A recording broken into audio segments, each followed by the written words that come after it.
So in the news that is not really news for most people following the mess that is Brexit and the negotiations surrounding it, Michel Barnier, the EU's chief negotiator, has said a trade and security deal with Boris Johnson's government by the end of the year appears unlikely, as he complained that Britain was demanding near total exclusion of European fishing boats from British waters. Once again, fishing, which is worth about the same as the lawnmower business in the UK, is becoming a point of contention. Now, Barnier said this while speaking to reporters in a virtual press conference, and he said that the two sides, the EU and the UK, were still far away from an agreement, with just 3 months to go before the 31st of October deadline. Now, this is different from the deadline of the transition period, which ends on the 31st of December. The UK's chief negotiator, David Frost, agreed that there were considerable gaps, but insisted that an accord could still be reached around September. The UK and the EU are due to meet for 2 days of informal talks next week, before the next round of formal negotiations in the middle of August. Boris Johnson had hoped to have an agreed outline of a deal by the end of this month, but of course, this is looking less and less likely. Michel Barnier was quoted as saying, "The UK is effectively asking for near total exclusion of EU fishing vessels from UK waters. This is simply unacceptable." I think the EU is pushing back on UK demands regarding fishing because they know that the UK need to sell their fish somewhere. If they're not willing to compromise, then there is the possibility that the EU will place tariffs on, for example, fish coming from the UK. But considering that the UK fishing industry is so small, I believe all this back and forth between the EU and the UK over fish is a red herring, if you excuse the pun. Instead, let's look at a more serious issue, that of state aid.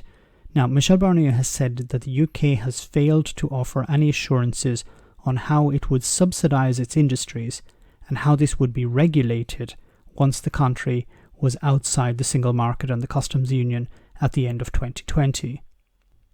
There is a fear that the UK will attempt to prop up illegally certain industries, forcing the EU, for example, to take the UK to the WTO. Now, of course, for Brexiteers, this sounds like putting nationalism back in the driving seat. But this type of approach will just damage the UK's reputation on the world stage.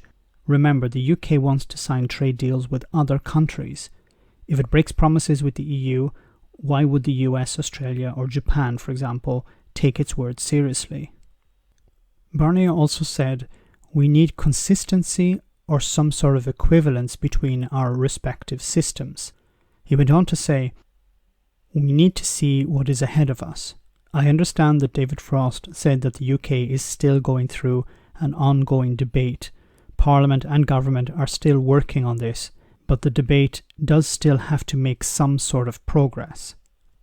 UK Chief Negotiator David Frost believes that the EU is willing to move on the ECJ, the European Court of Justice. However, I have difficulty seeing how they would, considering what they have said before about its role in dealing with issues of EU law.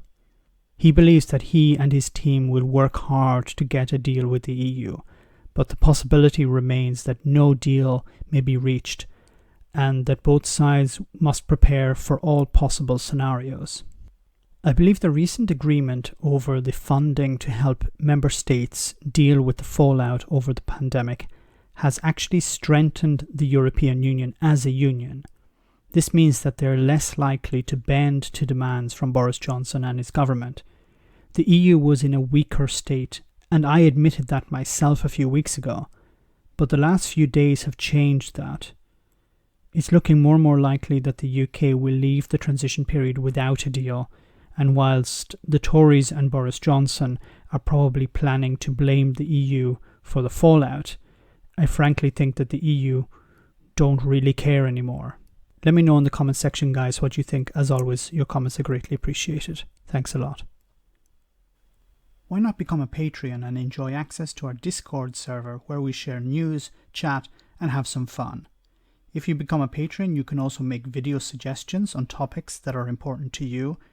Check it out via the link in the description.